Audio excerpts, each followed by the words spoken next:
अज्ञानतिमिरान्धस्य ज्ञानाञ्जनशलाकया चक्षुरुन्मिलितं येन तस्मै श्रीगुरुवे नमः। नमो महावदन्याय कृष्णप्रेमप्रदायते कृष्णाय कृष्णचैतन्यनाम्ने गौरतुषे नमः। हे कृष्ण करुणा सिंधु दीनबंधो जगतपते गोपेश गोपिकाकांत राधाकांत नमोस्तुते। तप्त कांचन गौरांगी राधे वृंदावनेश्वरी विश्वानुसुते देवी प्रणमामि हरिप्रिय। तवैवास्मि ना जीवामि त्वया बिना इति विज्ञाय राधे त्वं नय मां चरणान्तिकं। गुरुवे गौरचन्द्राय राधिकायै तदालये कृष्णाय कृष्णभक्ताय तद्भक्ताय नमो नमः। वाञ्छाकल्पतरुभ्यश्च कृपा सिन्धुभ्येव च पतितानां पावनेभ्यो वैष्णवेभ्यो नमो नमः। यं प्रभञ्जन्तं मनुमेतमपेतकृत्यं द्वैपायनो विरहकातराजो पुत्रेति तन्मयता तर्वोऽभिनेदु तं सर्वभूतहृदयं मुनिमानतो अस्मि। श्री कृष्ण चैतन्य प्रभु नित्यानंद श्री अद्वैत गदाधर शिवासादि श्री गौर भक्त वृंद।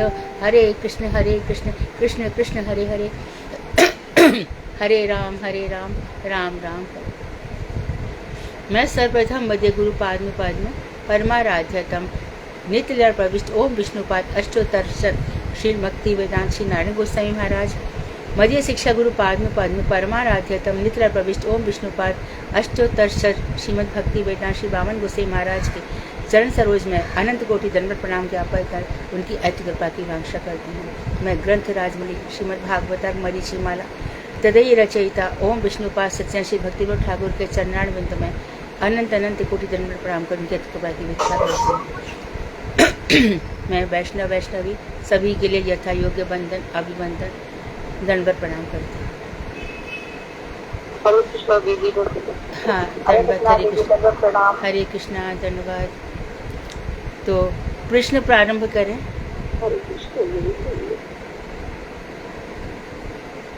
जल्दी बढ़िया उत्तर बढ़िया प्रश्न एकदम रस में डूबे हुए। दीदी दंडवत प्रणाम। दंडवत। सुधा दीदी आप नाम लोगे या शालू दीदी लेंगी? शालू दीदी ले लें तो अच्छी बात है। शालू दीदी आप लोगे नाम फटाफट देखेंगे। हरे कृष्णा दीदी आप ले लो। आप ठीक है दीदी। सादा दीदी आप स्टार्ट करें। ठीक है दीदी। षष्ठ किरण का क्या नाम है? इसमें भक्ति विनोद ठाकुर ने किसको प्रणाम किया है?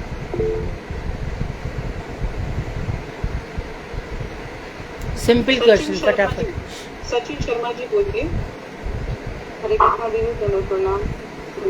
षष्ठ किरण का नाम भगवत रस तत्व और श्री भक्ति विनोद ठाकुर जी ने श्री राय रामन जी को प्रणाम किया है।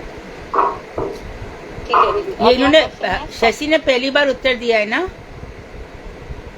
नहीं, सचिन शर्मा जी के नाम से। दीदी क्या नाम है आपका? शशि। अंजू राइट। मैं भूल गई अंजू, सॉरी। हाँ हरे कृष्णा। सत्व के प्रकार व नाम बताएं। मोहिनी दीदी बोलिए। हरे कृष्णा दीदी दंडवत प्रणाम। दीदी सत्व 3 प्रकार के होते हैं, विशुद्ध सत्व, मिश्र सत्व और शुद्ध सत्व। नहीं दीदी 4 प्रकार के दीदी ने बताए थे। तो माइक सत्व माइक सत्व। हाँ जी।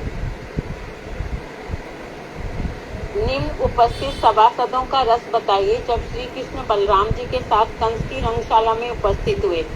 वीर रस प्रिय मल्लों में। अब उत्तर आना चाहिए ऑस्ट्रेलिया से। आशा दीदी बोलिए, आपने हैंड रेज किया हुआ है।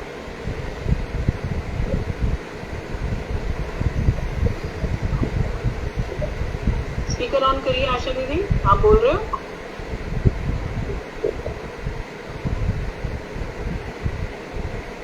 हेमंती दीदी आप बोलिए। हरे कृष्णा दीदी दंडवत प्रणाम। वीर रस प्रिय मल्लों में, मधुर रस प्रिय स्त्रियों में, साधारण मनुष्यों में, विस्मय या अद्भुत वीर रस प्रिय मल्लों में आपको बताना है कि उन्होंने श्री कृष्ण को किस स्वरूप में देखा। दीदी तीसरा प्रश्न है ना? तीसरा प्रश्न है हेमा दीदी। इसमें ये हेमंती दीदी इसमें बताना ये है कि जो भी कंस की सभा में जो भी उपस्थित थे उन्होंने भगवान कृष्ण के जो दर्शन किए वो कौन से रस में किए, आप ये बता।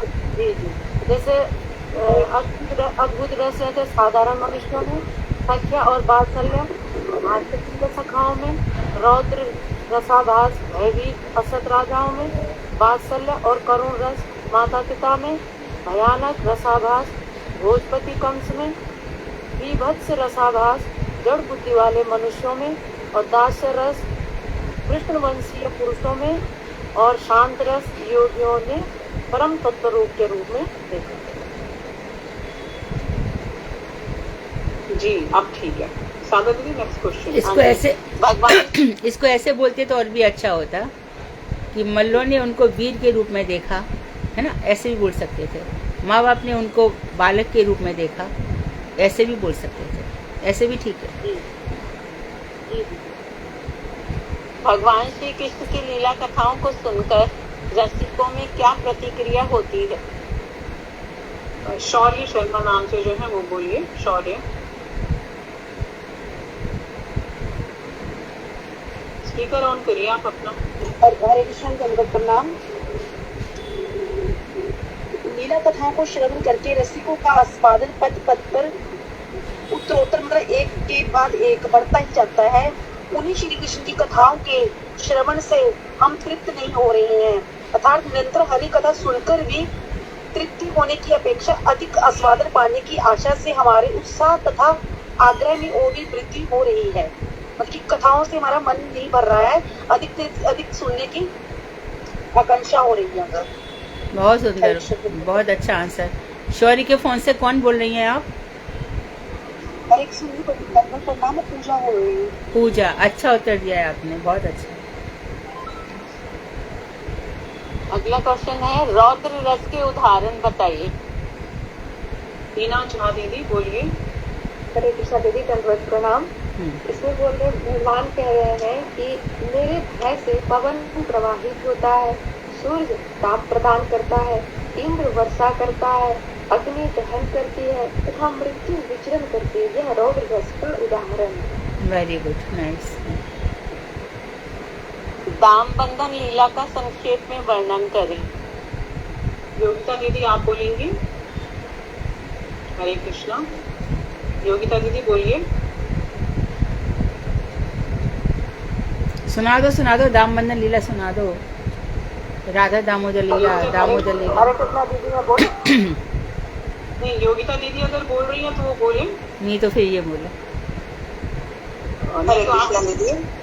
हाँ, भगवान कृष्ण के यही से मटके को तोड़ने के कारण माखन सब दही और माखन बंदरों और कौवों के बिताए। अच्छा, उन्होंने मटकी तोड़ी क्यों?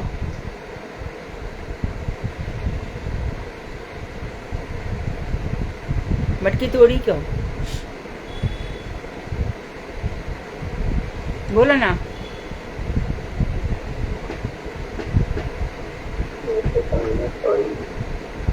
क्यों तोड़ी थी मटकी? दीदी वो मैया का स्तनपान कर रहे थे और उधर से दूध निकल के जा रहा था, तो मैया जो है उनको गोदी में से उतार कर बिठा कर चली गई थी, तो गुस्से में उन्होंने, क्योंकि वो अभी अतृप्त थे। तो मैया का जो दूध की रक्षा करने जाना उचित है कि अनुचित है? दीदी वो भी उन्हें कृष्ण सेवा में ही लगाना था, तो उन्हीं के लिए उससे मिठाई आदि बनानी थी। मिठाई नहीं, मक्खन। इसलिए माखन बनाना, मिठाई भी उसमें लिखा। अच्छा ठीक है, कोई बात नहीं। हाँ ठीक है। तो इसलिए उचित है कि माँ जो है उन्हीं के विषय में सोच रही है। नहीं तो सारा दूध अगर बिखर जाएगा तो मैं अपने लाल की सेवा कैसे करूंगी, उसको क्या दूंगी। कई 100 पद्मगंधा गायें थी नंद महल में, जिनके गायों से सुगंध निकला करती थी। उन कई 100 गायों का दूध निकाल करके एक गंगी गाय थी, उसको पिलाया जाता था। गंगी गाय को पिलाया जाता था, घास इत्यादि नहीं खिलाई जाती थी, दूध पिलाया जाता था। उसी गंगी घास का दूध उस समय औट रहा था। अब दूध ने यह सोचा कि यदि मैं कृष्ण की सेवा में कुछ काम नहीं आया, ये मैया के दूध से पूरे तृप्त हो गए, तो मेरा जीवन किस काम का है। इसलिए वो अपने आप को स्वाहा देने के लिए तैयार हो गया, आत्मदाह करने के लिए। तो लीला में कई सारे, जब आप गुरुदेव की दामोदर लीला पढ़ेंगे तो उसमें ये सब बातें लिखी हुई है। हाँ ठीक है, तो तोड़ी कहाँ से, ऊपर से कि नीचे से? मटकी ऊपर से तोड़ी कि नीचे? हाँ मार के नीचे से क्यों तोड़ी? नीचे से मारा। और किससे तोड़ी, पहले ये बताओ किससे तोड़ी? वो लोड़ा होता है ना तिलवट हाँ, तोड़ने का, पास में लोड़ा पड़ा था उससे। चटनी पीसने का। हाँ, नीचे से क्यों तोड़ी? हाँ, नीचे से क्यों तोड़ी? क्योंकि वो पूरा फैल जाएगा, ऊपर से तो थोड़ा निकलेगा, नीचे से पतला होता है, ऊपर से मोटा होता है। ऊपर से तोड़ेंगे तो कितना सा गिरेगा, और नीचे से तोड़ेंगे तो पूरा की पूरा फैलेगा, इसके लिए नीचे से तोड़ा था। और जब मैया आई कि तूने क्यों तोड़ा, और एक मटकी टूटी कैसे, तो कृष्ण का उत्तर क्या था? ये मटकी टूटी, सभी को मौका दो, सभी को मौका दो। मोटे मोटे कडूले पहन सके थे, उनसे टकरा के टूटा है। हाँ सभी बोले। तो तू जो मोटे मोटे पैरों में, इतने मोटे मोटे पैरों में कडूले पहनती है ना, मैंने नहीं तोड़ा, तेरे कडूलों से ये मटकी टूटी है। ठीक है, आगे बताइए। कंटिन्यू करो योगिता दीदी। आप बोलो योगिता दीदी। आशा दीदी आप बोलेंगी इसके आगे की कथा? आशा दीदी, आशा गेट पे लानी। दीदी धन्यवाद, प्रणाम दीदी। सॉरी, पहले माइक ही नहीं ऑन हुआ था। ठीक है, आगे कंटिन्यू करो। हाँ जी, योगिता दीदी ने वहाँ तक बताया था कि मटकी तोड़ दी कृष्ण ने, और जब यशोदा मैया वापस आई तो उनको देखकर बहुत, मतलब उनको दुख हो रहा था और बुरा लग रहा था। उनको लगा कि वैसे भी गोपियाँ बहुत शिकायत करती रहती थी, तो उस दिन उनको गुस्सा आ गया और बोली कि आज मैं तुम्हें उखल से बांधूंगी। और वो रस्सियाँ लेकर भगवान को पीछे पीछे भागती हैं और उनसे रस्सी से बांधने की कोशिश करती हैं। जब यशोदा मैया उनको बांध रही थी तो हर बार रस्सी 2 इंच छोटी पड़ जाती, इंच नहीं, अंगुल, पूरे अंगुल, 2 अंगुल, 2 अंगुल छोटी पड़ जाती थी। पूरे ब्रज की रस्सियाँ उन्होंने मंगवा ली सबसे, बट फिर भी 2 उंगल रस्सी छोटी पड़ जाती थी। और यशोदा मैया बांधते बांधते थक गई, तो कृष्ण ने सोचा कि मेरी मैया को बहुत कष्ट हो रहा है और अब मैं बंध जाता हूँ। और ये 2 रस्सियाँ जो थी वो हमारी चेष्टा और भगवान की कृपा, ये 2 उंगलियाँ वो छोटी पड़ रही थी, और अल्टीमेटली भगवान की कृपा से और यशोदा मैया की चेष्टा से श्री कृष्ण को उन्होंने बांध दिया। हाँ, भक्ति में 2 चीजें हैं, भगवान की कृपा होनी चाहिए और हमको अखिल चेष्टा परायण होना चाहिए। इसमें और भी है, अखिल चेष्टा परायण और सर्व काम परित्याग, सारी इच्छाओं का परित्याग करना। तो इस तरह से 2 अंगुल जब हो जाते हैं जीवन में, तब भगवान की कृपा हमें मिलती है। दामोदर लीला बहुत सुंदर है। जी दीदी। हाँ ठीक है, बहुत अच्छा बताया, बहुत अच्छा, गुड। नेक्स्ट। यदि आत्म तत्व और परमात्म तत्व को जानने की चेष्टा ना की जाए तो मनुष्य जन्म वृथा हो जाता है। इसका अर्थ स्पष्ट करें। बिंदु वाही दीदी। हरे कृष्णा, दंडवत प्रणाम सभी को। आहार, भय, मैथुन और निद्रा, ये चारों क्रियाएं जो है हर जन्म में जीव करता है। कुछ जीव पी रहे हैं, भोगने की सांस ले रही है, गांव के पशु भी आहार खा रहे हैं, और सब जो है जीव उत्पन्न करते हैं, सब संतान को सब उत्पन्न करते हैं। तो मानव जीवन जो है वो कुछ ऐसा होता है कि हमारा ये कर्तव्य होगा कि हमें, अगर मानव जीवन में स्थिति है तो हमें उसके लिए भिन्न कार्य करना चाहिए। भगवान ये चाहते हैं, तो वो ये है कि हमें अपने ईश्वर को जानना चाहिए और आत्मतत्व और परमात्मा तत्व को जानने की चेष्टा करने से तभी हमारा मानव जीवन जो है वो सफल होगा। मनुष्य जन्म मिलता ही इसलिए है कि भजन हो। मनुष्य जन्म मिलने का कारण एक ही है कि इसमें भजन हो, लेकिन हम आहार, निद्रा, भय, मैथुन, कामनाएं, वासनाएं, संसार में जो भगवान ने प्रपंच फैला रखा है, इसके एंजॉयमेंट में अपने जीवन को बर्बाद करते हैं। हमें अपने जीवन में भगवान का भजन करना चाहिए, ये हमारा मुख्य ध्येय है। हरे कृष्णा। हाँ, जीवन की इसके बिना यथार्थता सतर्कता सिद्ध नहीं होगी। अब दूसरे जिनके हैं दीदी, श्लोक नंबर 6 to 12। प्रत्येगात्मा जीव कौन से हैं? सत्यवती खंडेलवाल दीदी। हरे कृष्णा, आवाज आ रही है क्या? आ रही है। हरे कृष्णा, दंडवत प्रणाम। प्रत्येगात्मा जीव अपने स्वरूप में स्थित जीव है। दीदी ने इसमें एक प्यार बताया था, जीवेश स्वरूप है कृष्ण नित्यदास, कृष्ण तथा शक्ति भेदा व्यक्ति का। जीव मैं और मेरा रूप अविद्या ग्रंथि का छेदन किस प्रकार कर सकता है? रेवती दीदी, रेवती दासी दीदी बोलिए। हरे कृष्णा। अब अपने स्वरूप में स्थित अनंत भगवान आनंद मात्र तथा समस्त शक्ति संपन्न पुरुष के प्रति भक्ति का विधान करके तुम क्रम अनुसार में मेरा रूप अविद्या ग्रंथ का छेदन करता है। मैं मेरा रूप अविद्या, ठीक है। अगला क्वेश्चन है, श्री कृष्ण की वन विहार लीला में रक्तक पत्रक आदि ने कौन कौन से रस से युक्त होकर परम आनंद का अनुभव किया था? कुसुम दीदी, कुसुम शर्मा दीदी।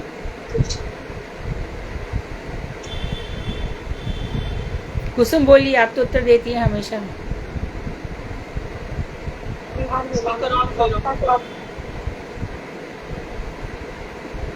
आवाज नहीं है क्या? आ रही है, बोलिए। हरे कृष्ण।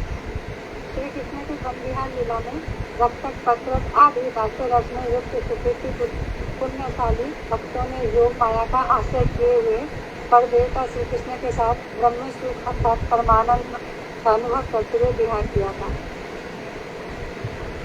ठीक है दीदी। क्वेश्चन नंबर 4, श्रीमद् भागवतम के 10वें स्कंद के 14वां अध्याय और 32वां श्लोक का उच्चारण कर अर्थ स्पष्ट करें। ब्रह्माकृत स्तुति। विनीता त्यागी दीदी, विनीता त्यागी दीदी। हरे कृष्ण दीदी। अहो भाग्य महो भाग्यम नंद गोप ब्रजो कथाम यंत्र यन्मंतम परमानंदम पूर्ण ब्रह्म सनातनम। ब्रह्मानी ब्रह्म बोलो, ब्रह्म बोलो विनीता। पूर्ण ब्रह्म, ब्रह्मानी ब्रह्म, ब्रह्म ब्रह्मा में अंतर है। पूर्ण ब्रह्म सनातनम। बहुत सुंदर। अहो कैसा परम सौभाग्य है, पूर्ण ब्रह्म सनातन परमानंद स्वरूप श्री कृष्ण नंद महाराज आदि इन ब्रजवासी गोपों के मित्र के रूप में प्रतीत हो रहे। ठीक है, बहुत अच्छा। अच्छा है, तुम लोगों की तो क्लास एकदम महाभागवतों की क्लास चल रही है भाई। मैं ऐसे जीवन में गुरुदेव के सामने भी नहीं देखा। यहाँ पे हमारी बहनें, बहुत सुंदर, बहुत अच्छा प्रयास है, भगवान की कृपा है। आगे दीदी आपकी कृपा पहले है। ये तुम लोग मल्लयुद्ध में पराजित होने पर भगवान श्री कृष्ण और बलदेव प्रभु ने किस किस का वहन किया? हाँ, अनुराधा दासी दीदी। हरे कृष्ण। हाँ। दंडवत प्रणाम दीदी। मल्लयुद्ध में पराजित होने पर श्री कृष्ण जी ने श्री राम जी का और बलदेव प्रभु जी ने लंबा सूजी का वहन किया। नहीं, यहाँ पे उल्टा शायद। हाँ, प्रलंबासुर ने बलराम का किया। हो सकता है मेरे मुंह से भी गलत निकला हो। प्रलंबासुर बलदेव को वहन करने लगे। हाँ, श्री राम कृष्ण को नहीं, श्री राम श्री कृष्ण को, या नहीं, श्री कृष्ण श्री राम को और इसने प्रलंबासुर ने बलराम को, क्योंकि वो वहां से बहुत आगे ले गया। जो पॉइंट रखा था ना कि जिस इस पॉइंट तक जाना है, तो वो बियॉन्ड पॉइंट जाने लगा। तब उसको समझ में आया बलराम जी को कि ये कौन है। फिर उन्होंने उसको, एक उसमें भद्रसेन का नाम भी है, वो कौन है? वो उनके मित्र हैं, ये सब मित्र हैं कृष्ण के। ठीक है दीदी, उन्होंने भी लिया था ना वृषभ को। हाँ ठीक है, वृषभ को उन्होंने लिया होगा। हाँ, भद्रसेन ने छलपेश करके वृषभ को लिया और ने बलदेव को ग्रहण कर लिया। वृंदावन में जन्म ग्रहण करना सौभाग्य का विषय कैसे है? ज्योति गुप्ता दीदी बोलिए, स्पीकर ऑन करके। हाँ जी दीदी, अब हरे कृष्णा। दीदी इसमें है कि वृंदावन में जन्म ग्रहण करना इसलिए सौभाग्यवान है क्योंकि वृंदावन में जाएंगे तो गोकुल वन में जाएंगे, वहीं पर भगवान वास करते हैं और उनके चरणों की रज हमें तभी प्राप्त होगी और ब्रजवासियों के चरणों की रज भी तभी हमें प्राप्त होगी, उसमें तभी हम अभिषिक्त हो सकते हैं, तब हम वृंदावन में जन्म लेंगे। बढ़िया, सुंदर। क्वेश्चन नंबर 7, गोकुल वासियों का जीवन रूप कौन है? सत्यवती चौहान दीदी बोलिए।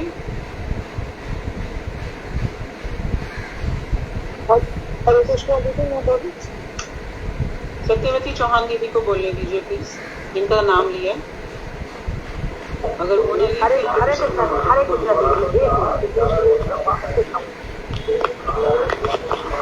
दीदी दोबारा सातवां क्वेश्चन है ना दीदी? हरे कृष्णा दीदी। जी दीदी 7वां है। हाँ, इन घोष वासियों को आप क्या फल देंगे? मैं नहीं समझ पा रहा। विश्व के स्वरूप अर्थात सर्व फलात्मक आपके अतिरिक्त और कोई भी परम उत्कृष्ट फल है? नहीं दीदी, ये क्वेश्चन है गोकुल वासियों का जीवन रूप कौन है? एक मिनट। गोकुल वासियों का जीवन कौन हो सकता है? ये तो सिंपल क्वेश्चन है। किसको लेके, हाँ, किसको देख के जीते हैं वो? और इसमें दीदी ने मुक्ति बताती थी। मुकुंद मुक्ति मृदाती थी मुकुंदा। तो गोकुल वासियों के जीवन मुकुंद श्री कृष्ण। नेक्स्ट। अगला क्वेश्चन है दीदी, ब्रह्मा जी ने भगवान को ऐसा क्यों कहा कि आपके पास गोकुल वासियों को देने के लिए कुछ भी नहीं है, आप इनके ऋणी हैं? सुषमा दीदी बोलिए। सुषमा दीदी आप बोलिए। हाँ जी। ब्रह्मा जी ने कहा कि इन गोकुल वासियों को आप क्या फल देंगे? मैं नहीं समझ पा रहा हूँ। विश्व के फलस्वरूप अर्थात सर्व फलात्मक आपके अतिरिक्त और भी कोई परम फल उत्कृष्ट फल है? यह चिंतन करने से चित्त मोह को प्राप्त हो जाता है। हे देव, पूतना ने केवल सदवेश माता जैसे रूप के द्वारा अपने कुल अर्थात अगासुर आदि सहित आपको प्राप्त कर लिया। फिर इन गोकुल वासियों के तो ग्रह, धन, सूरज, अपने प्रिय द्रव्य, आत्मा, पुत्र, प्राण और हृदय आदि समस्त वस्तुएं आपके उद्देश्य अर्थात आपके प्रेम के लिए ही है। अतः आप इन्हें कौन सा फल प्रदान करेंगे? अर्थात इनकी भक्ति के अनुरूप आपके पास देने के लिए कुछ भी नहीं है, इसलिए आप इनके ऋणी हैं। हरे कृष्णा दीदी, दंडवत प्रणाम। 2 दिन के समाप्त हो गए। बहुत सुंदर प्रश्न बनाए, बहुत अच्छे उत्तर, बहुत बढ़िया। दीदी एक और है, कौन सा? 9th है ना आपका? पता नहीं, बता दो दीदी। मैंने तो खुद भी नहीं लिखा हो, बता दो।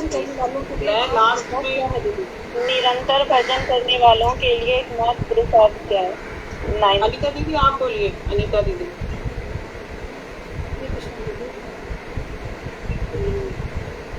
निरंतर भजन करने वालों के लिए भगवान पुरुषार्थ है। आप पुरुषार्थ मूर्ति है, अर्थात इनके लिए आप ही एकमात्र पुरुषार्थ है। भगवान ने एकमात्र पुरुषार्थ जी। शालू दीदी अब आप शुरू करो।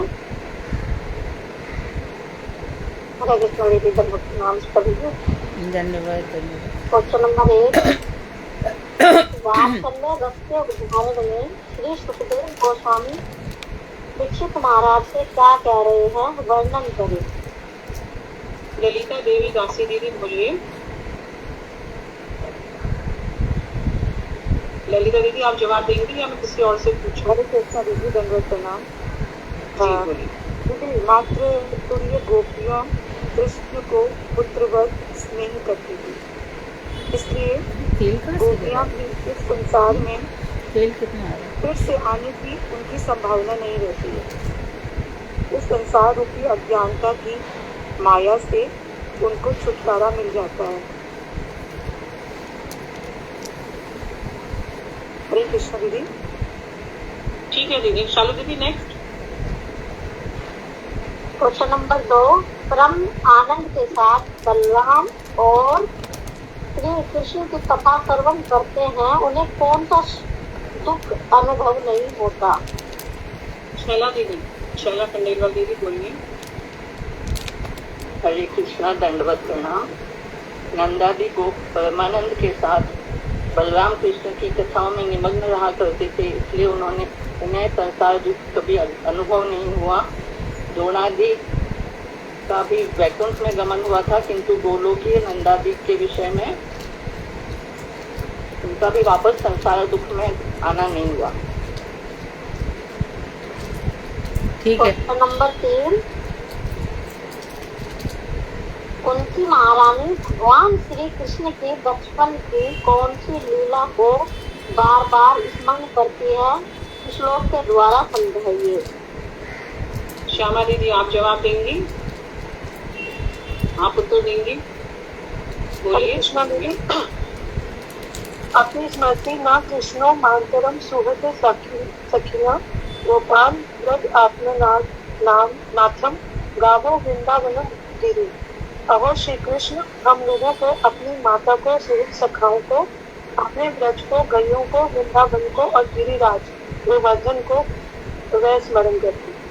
नहीं, ये गड़बड़ हो गया दीदी। प्रश्न ये था कि कौन सी भगवान के बचपन की कौन सी लीला को बार बार स्मरण करते, जहाँ तक ये प्रश्न है। दामोदर लीला को।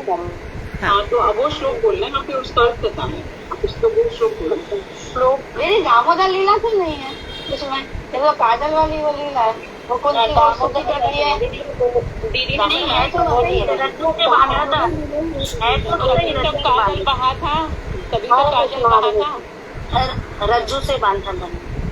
नहीं दीदी ने रुदंतम मुहुर्नेत्रम युग्म मीर्जंतम। यही तो है।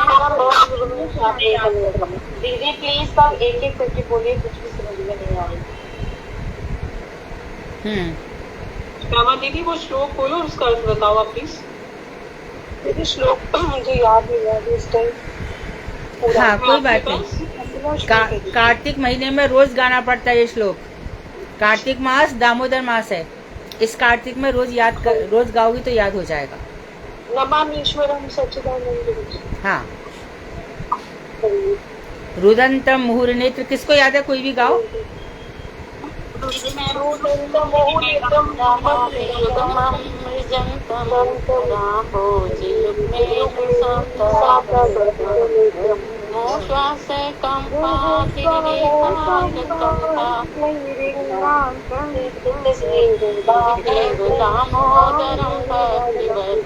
बहुत सुंदर, वेरी गुड। पूरा याद है सबको? पूरा कितने लोगों को याद है? ये तो दामोदर अष्टकम बोलते हैं पर अलग से मतलब इसमें दीदी ये वाला आएगा तो ये वाला अंतिम ये वाला दामोदर अष्टक का अंतिम श्लोक गाओ। नमस्तेस्तु दामने।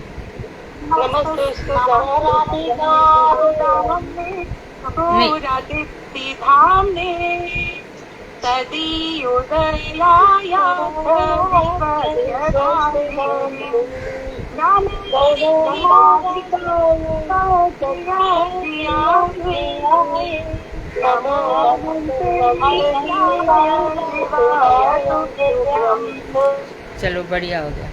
जब एक जना चालू कर जाए तो दूसरे क्यों बोलते हो प्लीज? पहले अच्छा, मैंने बोला था गाओ, सभी गाओ। नहीं, अच्छा आप भी गाओ। सुनाओ, आप सुनाओ। नमस्ते सुधामने। गाती नहीं हो क्लास में, वैसे इतना गाती हो। अनुराधा खंडेलवाल बोलो नमस्ते सुधामने। ये भजन भी इतना गाती अच्छा, पर क्लास में गाती नहीं है। गाओ। चलो कुछ नहीं, आगे का प्रश्न।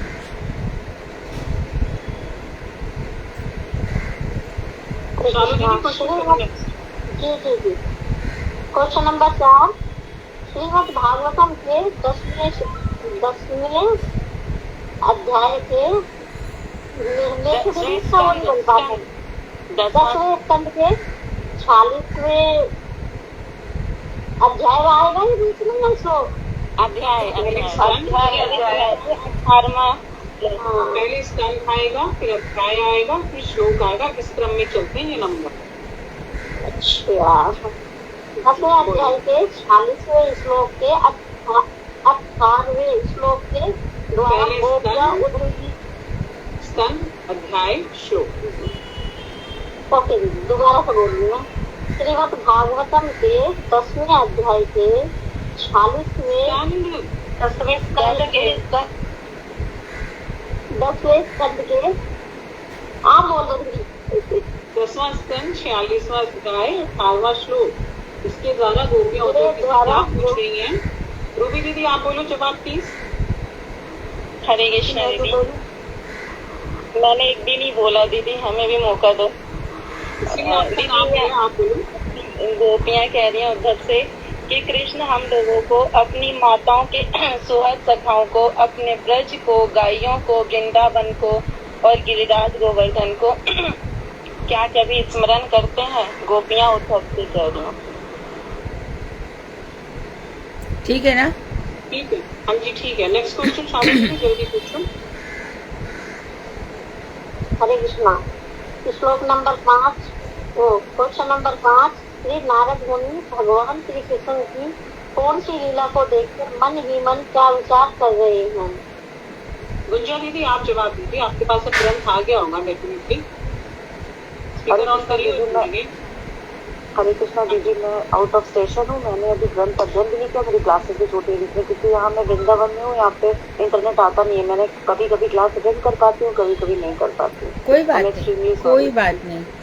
कल मैं लौट जाऊंगी, उसके बाद मैं रेगुलर पढ़ूंगी भी। और हाँ हाँ ठीक है ठीक है। 1 मिनट ज्योति दीदी, गुंजा दीदी आप वृंदावन में हो तो वहीं से ये ग्रंथ खरीद दो रूप सनातन गौड़िया मठ से, और आगे फिर आप मेरे पास दीदी ग्रंथ है, घर पे रखा है, वो घर पे रखा है और मैं क्लास सॉरी कल से आप कंटिन्यू कर। ज्योति दीदी आप बोलो। दीदी इसलिए वहाँ गए हाँ जी दीदी, जब वो द्वारका गए थे नारद जी, और उन्होंने देखा कि उन्होंने 16,108 पत्नियों के साथ मतलब रहते हैं, तो इस लीला को देख के उनको बड़ा आश्चर्य हुआ। तो वो मन ही मन सोचने लगे कि एक ही स्वरूप से श्री कृष्ण एक ही समय में 16,000 के साथ। ज्योति दीदी ज्योति दीदी सुनो, एक ही स्वरूप हो नहीं सकती, संभव नहीं हो सकता। एक ही स्वरूप से नहीं, एक ही कृष्ण ने इतने रूप धारण करके अलग अलग कक्ष में उन्होंने अलग अलग रूप धारण किया। किसी प्रकार की सिद्धि मतलब किसी प्रकार की योग सिद्धि से ये संभव नहीं है। तो ये उनकी अपनी ही माया से ही भगवान ने खुद को ही अपने आप को इतने रूपों में प्रकट किया था, अपनी माया, योग माया के द्वारा। हाँ, तो भगवान ही ऐसा कर सकते हैं और कोई ऐसा कर नहीं सकता, यही वो सोचे थे। क्योंकि साधारण इंसान तो कर नहीं सकता योग सिद्धि, चाहे उसको कितनी भी हो, कभी भी नहीं कर सकता, मगर ये भगवान ही है जो वो कर सकते हैं। देखो यहाँ पे एक बात समझ लो, सुनो, जैसे मानधाता है, मानधाता ने 50 रूप धारण किए लेकिन उनके 50 रूप एक जैसे ही थे, एक जैसे ही काम करते थे। परंतु श्री कृष्ण जितने रूप धारण किए, हर कोई अलग अलग कार्य कर रहा था, जैसे कि अलग अलग पर्सन। इतना फर्क है योगी में और भगवान की योग माया में। Next question. Question number 6। भगवान श्री कृष्ण से नाम पत्नियां क्या वर्णन कर रही हैं? बिमला बेरीवाल दीदी बोलिए। हरे कृष्णा दीदी, ये देव कालिया के ऐसी कौन सी सुकृति थी जिसने आपके श्री चरण कमलों को, रेणु को स्पर्श का अधिकार प्राप्त किया? हम लोग उस सुकृति के प्रभाव को नहीं समझ सकती, क्योंकि आपकी इन्हीं चरण कमलों की रेणु की प्राप्ति के लिए ललना लक्ष्मी जी ने श्री नारायण की सेवा की, कामना छोड़कर बहुत दिनों तक कठोर व्रत धारण कर तपस्या की थी, परंतु तब भी वे इस रूप को प्राप्त नहीं कर पाई थी। हम ऐसा अनुमान करते हैं कि आपकी आहुति की कृपाई इसका मूल कारण है। हरे कृष्ण। हाँ बिमला दीदी आप है ना, ये जो ग्राहा था हुहू नाम का गंधर्व था पिछले जन्म में, और जो गजेंद्र था वो इंद्रदुम्न नाम का राजा था। इन दोनों के पूर्व जन्म की कथा आप सुना सकते हो किसी भी दिन।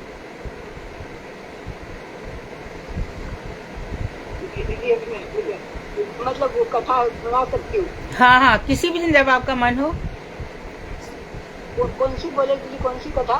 गजेंद्र का पूर्व जन्म अच्छा और ग्रह का पूर्व जन्म। अच्छा ठीक है दीदी। हाँ, एक चैप्टर में दोनों कथाएं हैं। हाँ हाँ ठीक है दीदी। हाँ। क्वेश्चन नंबर 7, ऐश्वर्य भाव से में रहने से लक्ष्मी जी को श्री कृष्ण की कौन सी सेवा की प्राप्ति नहीं हुई? राधिका दासी दीदी। जी दीदी, हरे कृष्ण प्रणाम। जो ब्रज सुंदरी गोपियों के भाग्य की कितनी प्रशंसा करें। उसमें होता है कि श्री कृष्ण ने जो रात उत्सव किया था ब्रजांगनाओं के साथ में, गले में हाथ डालकर इन्हें परम श्रेष्ठ फल प्रदान किया था। और यहाँ बताया कि वो वाला जो प्रेम दान उनको मिला था वो लक्ष्मी जी को भी नहीं मिला, प्राप्त हुआ था। यानी कृष्ण का जैसा उत्तम रति प्रसाद मिला वैसा लक्ष्मी जी को तथा कमल से सुंदर सुगंध वाली देवांगनाओं को ही नहीं मिला। तो फिर दूसरी स्त्रियों की तो बात ही चल रही। रास में लक्ष्मी जी का प्रवेश नहीं है। हरे कृष्ण दीदी, इसमें खाली ये भी कह सकते हैं कि ऐश्वर्य भाव में रहने के कारण हाँ, ऐश्वर्य भाव तो है ही। जो है श्री कृष्ण के चरणों की सेवा से वंचित रह गए। हाँ, ऐश्वर्य भाव के कारण, सही है। दीदी ये ऐसे बोलते हैं श्रृंगार रस की सेवा नहीं मिली उनको, श्रृंगार रस की। ऐसे थोड़ी होता है, मधुर रस है, मधुर रस है। अपने पति के साथ तो श्रृंगार रस में है ही ना। नारायण के साथ रहती हैं, विष्णु के साथ रहती हैं, जितनी भी लक्ष्मियाँ अपने अपने पति के साथ मधुर रस श्रृंगार रस में है ही। परंतु भगवान श्री कृष्ण से जो मधुर रस की एकदम पराकाष्ठा है, रासोपासना, उसमें उनका अधिकार नहीं है। नहीं, विष्णु के साथ तो उनकी बक्ष विलास नहीं है, अनंत शैया पे हमेशा उनके साथ रहती हैं। Next question. Question number 8, Shri Uddhav ji Braj में किस रूप में जन्म ग्रहण करने के लिए तपस्या कर रही हैं? श्लोक सहित वर्णन करें। पुष्पा दीदी आप बोलेंगी? स्पीकर ऑन करिए पुष्पा दीदी। हरे कृष्ण दीदी, मेरे से पूछा है? पुष्पा दीदी से पूछ रही हूँ मैं। या और भी लोग हैं जो कि क्लास में रेगुलर रहते हैं पर अभी जवाब नहीं दे रहे। गरिमा दीदी आप बोलेंगी?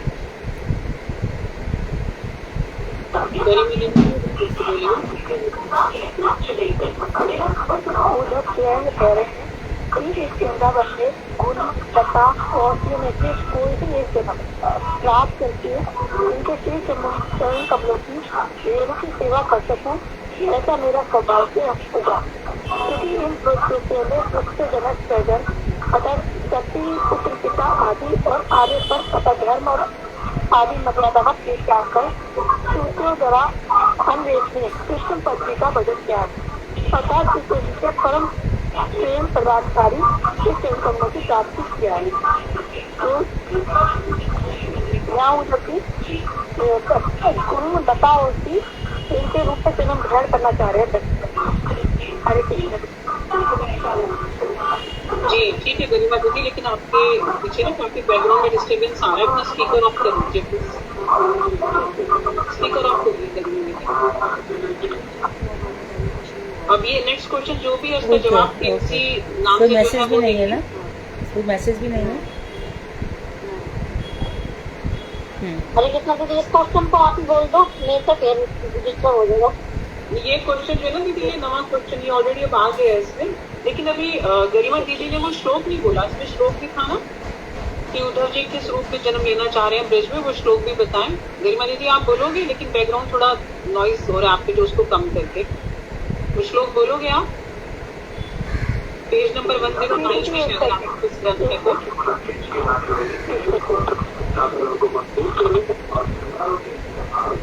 हरे कृष्णा। आशा महो चरण देवु चूम साम सयाम वृंदावनी किमपि गुरुलता औषधि नाम यादुष्टल्यं सृजन आर्य पदम च हित्वा देवचु पुण्य पद्म स्तुति भी मृग्याम। जी अशालू दीदी आप ही पूछो। पहले स्कंद आता है, कैसे अध्याय आता है, कुछ श्लोक आप पूछो। ठीक है स्कंद पहले। ठीक है। क्वेश्चन नंबर 1, 10वें स्कंद के 47वें श्लोक और 48वें अध्याय। तुम ऐसे जाना दीदी, ठीक बोल रही हूँ? हाँ हाँ ठीक है हाँ ठीक है शाली। रह गया हरे कृष्ण दीदी, नवा रह गया शायद अभी। नवा तो बढ़ हो गया थी, वो दे दिया गरिमा दीदी ने। 10वां रह गया है, 10वां रह गया है। 10, 47, 66 ऐसे करके बोल। अनुराधा खंडेलवाल ने कितने उत्तर दिए आज? एक भी नहीं ना? मेरे से पूछा ही नहीं है, नंबर मैं ही वही नहीं कह मिला। रही। शालू, अनुराधाओं से तो पूछो। सुधा दीदी पूछेंगे। हाँ सुधा, देखो प्रश्न श्लोक आगे इनसे तो श्लोक वाला पूछना चाहिए था, श्लोक गा के बोलते हैं। नहीं, दोनों गा सकती है। अनुराधा दीदी, अनुराधा खंडेलवाल दीदी, आप इसी का जवाब दो। अभी जो नेक्स्ट क्वेश्चन है ना 10वां, कि 10वें स्कंद में 47वें अध्याय में 66 श्लोक में नंद बाबा उद्धव जी से क्या कह रहे हैं, और आपको ये श्लोक भी सुनाना है लय के साथ। अब आप बोलिए। लय के साथ में ऐसे बोलूंगी, इसलिए मैं हिंदी में बोलूंगी, कोशिश करूंगी। और हमारी मनोवृत्तियां श्री कृष्ण के चरण कमलों का आश्रय करें, वाणी उनके नामों का ही कीर्तन करती रहे, शरीर उन श्री कृष्ण की ही वंदन आदि में युक्त हो, मनसो वृत्तो नहा स्यो कृष्ण पादाम्बुज जया अश्रया बाचो अभी धा ही नाम नाम पाए इस्त पयश कुसुम। सॉरी दीदी, तो बराबर नहीं हुआ। ठीक है। अच्छा है दीदी, अच्छा प्रयास है। थोड़ा बहुत एक दो बार और बोलोगे तो जाएगा। हाँ जी शाली दीदी, नेक्स्ट क्वेश्चन। हरे कृष्णा। क्वेश्चन नंबर 2, श्री ब्रह्मा जी श्रीमद् भागवतम के श्लोक 10। नहीं, पहले पहला वाला प्रश्न पूछो। पहला वाला पूछो। 10, 47, 58 में ऐसे करके पूछो। तो ये तो अभी तो पूछा था दीदी मैंने। अच्छा, 10, 47, 58 श्लोक में गोपी देव को श्रेष्ठ क्यों कहा गया है? जो नए लोग हैं वो बोले प्लीज। प्रवीण नाम से जिन्होंने ज्वाइन किया हुआ, आप बोलेंगे? प्रिंसी नाम से हैं वो बोले। हाँ पुष्पा दीदी आप बोलो, स्पीकर ऑन करो।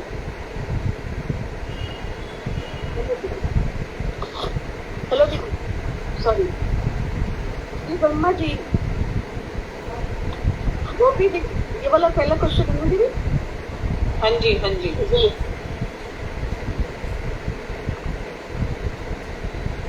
गोपी देव को सर्वश्रेष्ठ इसलिए कहा गया है क्योंकि इनमें अखिलात्मा गोविंद में परम प्रेम विद्यमान है। दोबारा बोलो। फिर से बोलो। गोपी देव सर्वश्रेष्ठ क्यों कहा गया है? गोपी देव को सर्वश्रेष्ठ इसलिए कहा गया है क्योंकि इनका अखिलात्मा गोविंद में परम प्रेम विद्यमान है। ठीक है। निखिल आत्मनि एताम तनुभृताम निखिल आत्मनि, सही है। उनका भगवान श्री कृष्ण में अगाध प्रेम है। गोपी गीत किसको याद है? श्लोक ना खलु गोपिका नंदनो भगवान अखिल देही नाम अंतरात्म। किसको याद है?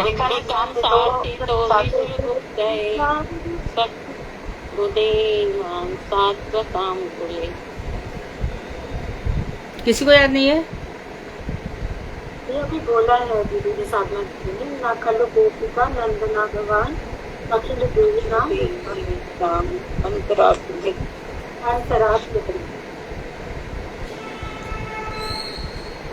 होमवर्क, गोपी गीत सब याद करना शुरू करो। गोपी गीत याद करना शुरू करो। रोज शाम को जब आरती करोगे ठाकुर जी की आरती कर लो। राधा कृष्ण युगल मिलन, जय जय और गौरा चांदर आरती को शोभा गाने के तुरंत बाद बैठ करके गोपी गीत का एक पेज जेरोक्स का निकाल लो, या आपके मोबाइल में आप बोलोगे गूगल पे गोपी गीत तो अपने आप आ जाएगा, और बैठ करके रोज गाओ। इतना तो करो।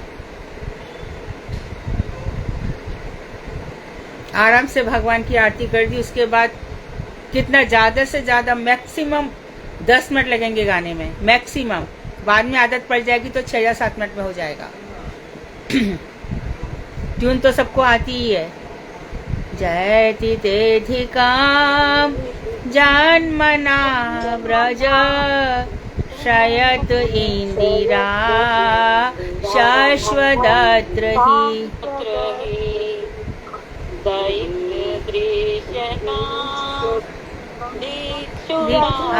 का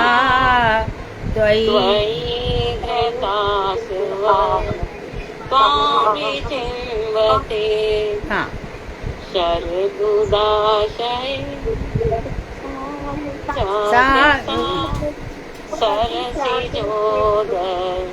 सरसी जोदरा श्रीमुषादृशा।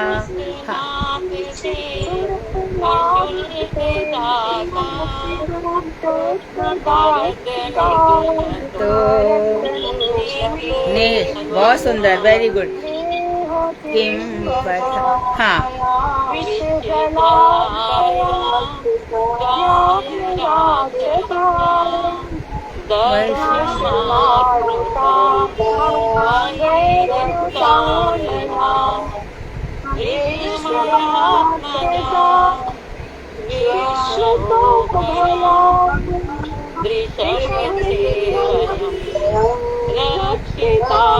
बस बहुत सुंदर, बहुत बढ़िया।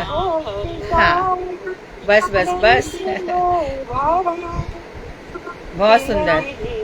आज शाम को भगवान को आरती के बाद रोज सुनाना जब तक कि याद ना हो जाए, और अर्थ भी साथ में पढ़ते जाना कि आज जब ये बरसात, ये आप रास मंडल में जाके अंतर्धान हो गए हो और हमें इस तरह से मार रहे हो, बरद निगन तो नेह किम बथा। ये इस तरह से मारना क्या मारना नहीं होता है क्या? यदि मार ही रहे हो तो हमारी रक्षा क्यों करी? गोवर्धन पर्वत धारण करके तभी हमें मर जाने देते। आपने दावानल पान क्यों किया? तभी हमें मर जाने देते। तो इस तरह से गोपियां विष जला प्यार काली रेत का हम जब पानी पी रही थी उसी से मर जाने देते। इस तरह से कौन मारता है रात के अंधेरे में? आप इस तरह से अंतर्धान हो गए हो। बढ़िया बढ़िया पढ़ करके खूब जीवन का आनंद लो। जीवन में तो कष्ट आएंगे ही, जीवन में विपद चलेगी, पर उसमें डूबो मत। कष्टों का सामना करो फिर भजन में डूब जाओ, चैलेंजेस का सामना करो फिर भजन में डूब जाओ। ऐसी जीवन चलेगा पूरा, चाहे हमारा हो, चाहे सन्यासियों का हो, ग्रस्त का हो, विरक्त का हो, सबका जीवन ऐसे ही चलता है। संसार का ये स्वभाव है।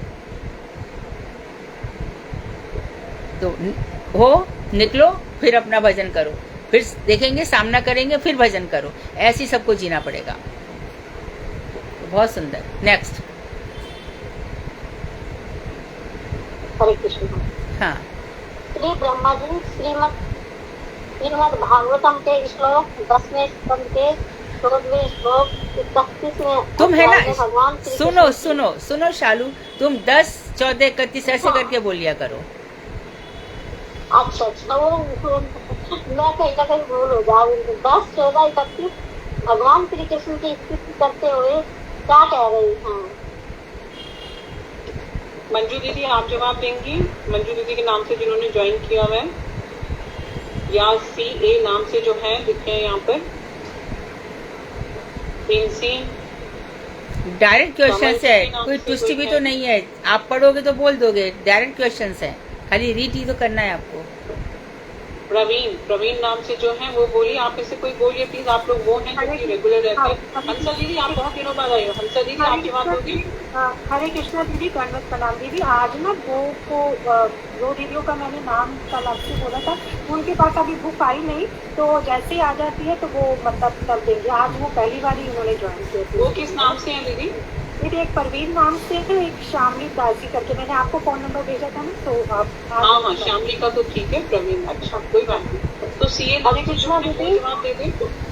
हरे कृष्णा दीदी, ये ग्रंथ ना हमारे पास 2 पड़े हुए हैं, अगर किसी को चाहिए तो बता देंगे। हाँ ठीक है दीदी। दीदी आप कहाँ पे हैं? और दीदी कोरियर कर देंगे आपको, आप फोन नंबर नोट कर लेंगे। ओके दीदी, मैं दिल्ली में हूँ। हाँ दिल्ली में, हम तो जनकपुरी में। सत्या दीदी आप बोलेंगी? डॉक्टर सत्या गोयल आप दीजिए दीदी जवाब। क्वेश्चन नंबर 2, प्रश्न number 2, last class 43 class. Hema दीदी आप बोलिए। हेमा दीदी। हरे कृष्णा दीदी, दंडवत प्रणाम। ब्रज की गोपियाँ और गायें भी धन्य हैं, क्योंकि श्री कृष्ण ने आनंद पूर्वक उनका स्तनपान किया है। और भी बहुत यज्ञ आदि करके कर्मी लोगों को अब तक जिनकी कृपा प्राप्त नहीं हुई, वही प्रभु ब्रज गोपी तथा गायों की तृप्ति के लिए उनके पुत्र और बछड़े बनकर उनका स्तनपान कर रहे हैं। इसमें वात्सल्य रस का वर्णन किया गया है।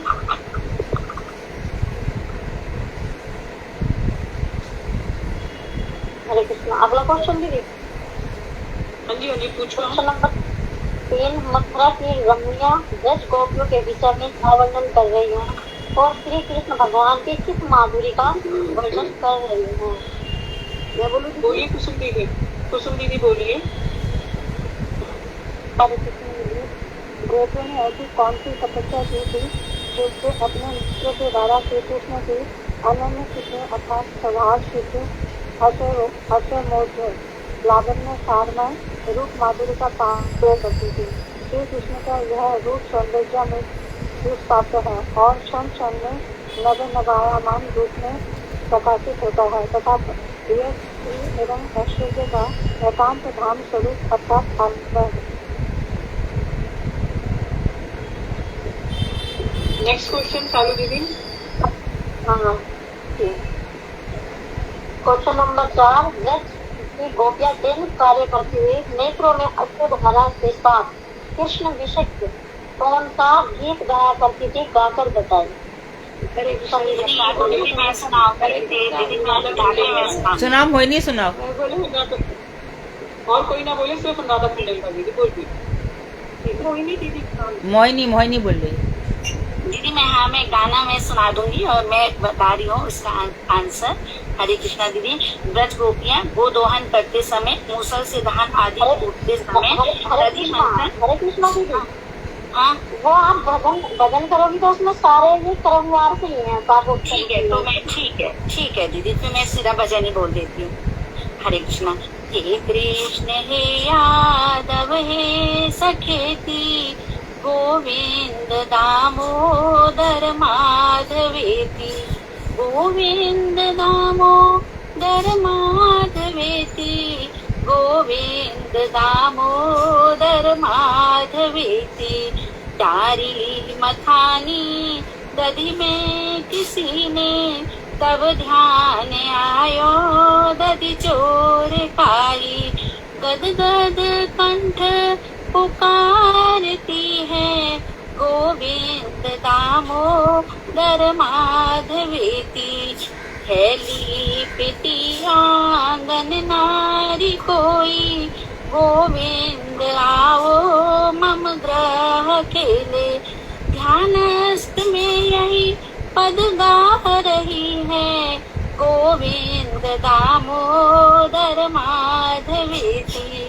माता यशोदा हरि को जगावे, जागो उठो मोहन नैन खोलो। द्वारे खड़े ग्वाल बुला रहे हैं, गोविंद दामोदर माधवेति। हे कृष्ण हे यादव हे सखेती, गोविंद दामोदर माधवेति।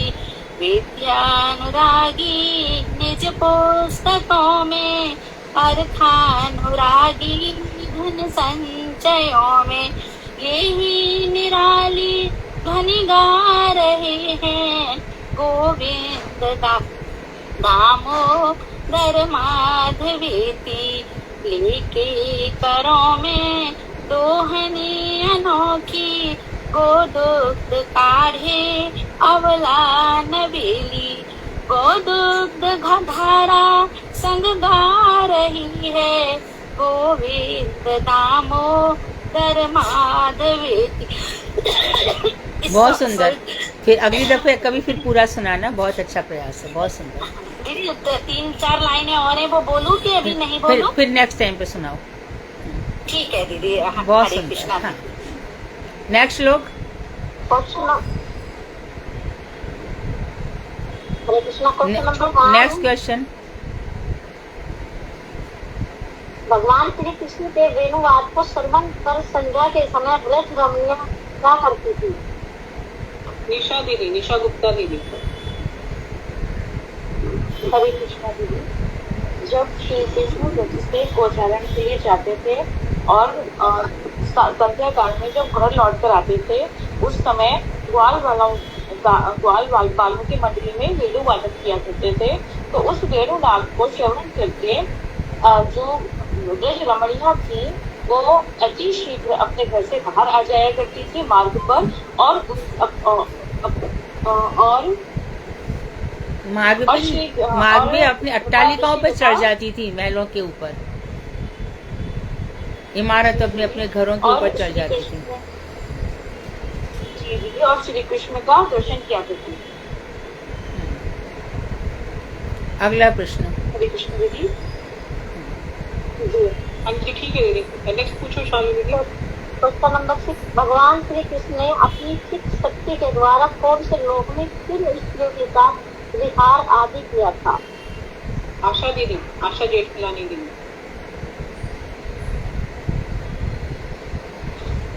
भगवान श्री कृष्ण ने अपनी चित्त शक्ति के द्वारा नर लोक में अवतीर्ण होकर साधारण दृष्टिकोण में प्राकृत मनुष्य जैसी उत्तम स्त्रियों में भी सर्वश्रेष्ठ ब्रज गोपियों के साथ विहार आदि किया था।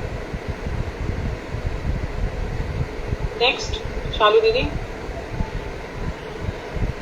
Question number 7। साय काल को गोचरण के उपरांत कृष्ण और बलराम के साथ कथा और ब्रज देवियों का क्या व्यवहार होता था? रेवती दीदी बोलिए, स्पीकर ऑन करिए। रेवती दीदी। हरे कृष्णा, आप प्लीज क्वेश्चन और बोलिए। Question number 7। सायकाल को गोचारण के उपरांत कृष्ण और बलराम के साथ सखा और ब्रज देवियों का क्या व्यवहार होता था?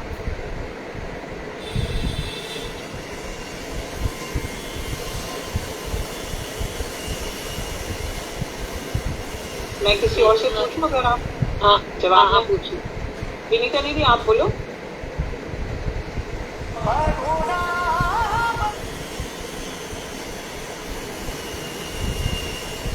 बोलो जल्दी बोलो। आप नहीं बता सकती दीदी, आप किसी और से पूछ लीजिएगा। बोलो अनिता दीदी। सायकाल गोचारण के उपरांत श्री कृष्ण जब बलराम के साथ वेणु बजाते बजाते गोष्ठ में लौटते थे, तब उनके सखा ग्वाल बाल उनकी कीर्ति का गान करते हुए उनके पीछे पीछे आते थे। ब्रज देवियां श्री गोविंद का दर्शन कर परमानंद में निमग्न हो जाती थी, क्योंकि श्री कृष्ण के विच्छेद में उनका एक एक क्षण सैकड़ों युगों के समान व्यतीत होता था। बढ़िया जी। लास्ट क्वेश्चन शालू दीदी। Question number 8। श्रीमद् भागवतम के श्लोक 10-21 पाठ में एक गोपी अपनी सखियों से क्या कह रही है, वर्णन कीजिए। रूबी दीदी आप लास्ट क्वेश्चन फिर खत्म सेशन। रूबी दीदी। अक्षर बताओ फलमिदम। सखियां कह रही, राम और कृष्ण जब गायों के पीछे पीछे सखाओं के साथ वन में प्रवेश करते हैं, उस समय वेणु बजाते हुए अनुरक्त चित्त स्निग्ध कटाक्षपात करने वाले श्री कृष्ण चंद्र के मुखमंडल का जिन्होंने दर्शन किया, उनके ऐसे दर्शन की अपेक्षा नेत्र धारण करने वाले व्यक्तियों को और इस अधिक कोई फल प्राप्त हो सकता है मैं नहीं जान सकती। अर्थात इन्हीं की नेत्रों का अर्थात उनका ही नेत्रों का धारण करना ही सार्थक है। यानी कृष्ण की जो मतलब कटाक्ष को देखना, इनकी सुंदर सुंदर बातों को सुनना, वेणु वादन करना, ब्रज गोपियों का कहना है कि मैं इन्हीं का दर्शन कर भगवान श्री कृष्ण का दर्शन करना ही इन नेत्रों की सार्थकता है। नेत्रों की सार्थकता। हाँ जी, बहुत अच्छा प्रश्नोत्तर सेशन हुआ, बहुत ही बढ़िया। ये तो पक्की बात है कि जिस पर भगवान श्री कृष्ण की कृपा होगी वही उनकी लीलाओं को समझेगा, वही उनकी कथाओं को समझेगा। तो हम सब प्रयास कर रहे हैं, पीछे मत हटना, प्रयास करना।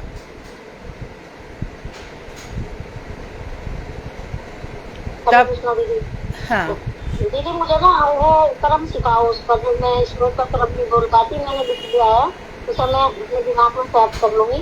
जैसा 10वां स्कंद, पहले तो स्कंद बोलते हैं, उसके बाद अध्याय, फिर श्लोक। स्कंद, अध्याय, श्लोक। ओके ठीक है। आज तो की प्रश्न किसी का है नहीं ना? भागवत कौन बोलने वाला है? प्रियव्रत चरित हुआ, उनके बेटे आग्निद्र का चरित हुआ, उनके बेटे नाभि का चरित हुआ, ऋषभ देव का चरित चल रहा है, उसका पार्ट 2 आना चाहिए आई थिंक। जी 5वां और 6वां एक साथ बोलने वाली में। हाँ हरे कृष्णा दीदी, उसके आगे का दीदी फिर मैं कोई ले लूं टॉपिक? हाँ, पंचम स्कंद में ही ले लो, पंचम में ही चल रहा है, पंचम में ले लो, सुधा के साथ डिस्कस कर लेना। ठीक है दीदी, इसके आगे का ठीक है दीदी। हरे कृष्णा दीदी, क्योंकि अभी उसके आगे ये 7वां अध्याय करेंगी अपनी बीना झा दीदी, कल करेंगी। उसके आगे के जो है जड़ भरत और रहुगण वगैरह वो तो सब आप लोगों ने कर दिए हैं, लेकिन जो अभी आएगा ऑर्डर में मैं अभी बताती हूँ आपको। पहले ये कथा, पर 7वां अध्याय क्यों ले रही हो? पहले पंचम पूरा करो ना सुधा। दीदी पंचम ही ले रही हूँ, लेकिन पंचम के आगे की कथा, जड़ भरत जी के आगे की कथा लूँ। ठीक है, वो हो चुकी है इसलिए। हाँ, जी मैं अभी बता देती हूँ आपको, तब तक सुषमा दीदी बोल रही है। बोलिए। हरे कृष्णा दीदी, पेज नंबर बताओ।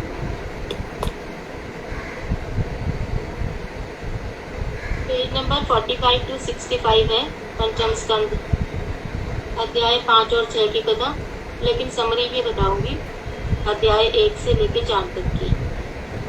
मैं सर्वप्रथम अपने गुरु पाद पद्म अष्टोत्तर श्री श्रीमद् भक्ति वेदांत माधव गोस्वामी महाराज के चरण कमलों में अनंत कोटि दंडवत प्रणाम करती हूँ।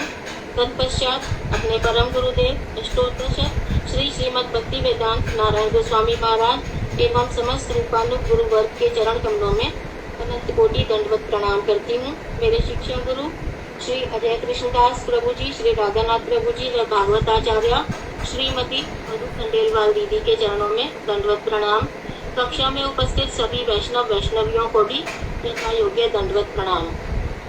यद्यपि भागवत कथा करने की मेरी कोई योग्यता नहीं है, तथापि मधु दीदी की प्रेरणा से मैं यह प्रयास कर रही हूँ।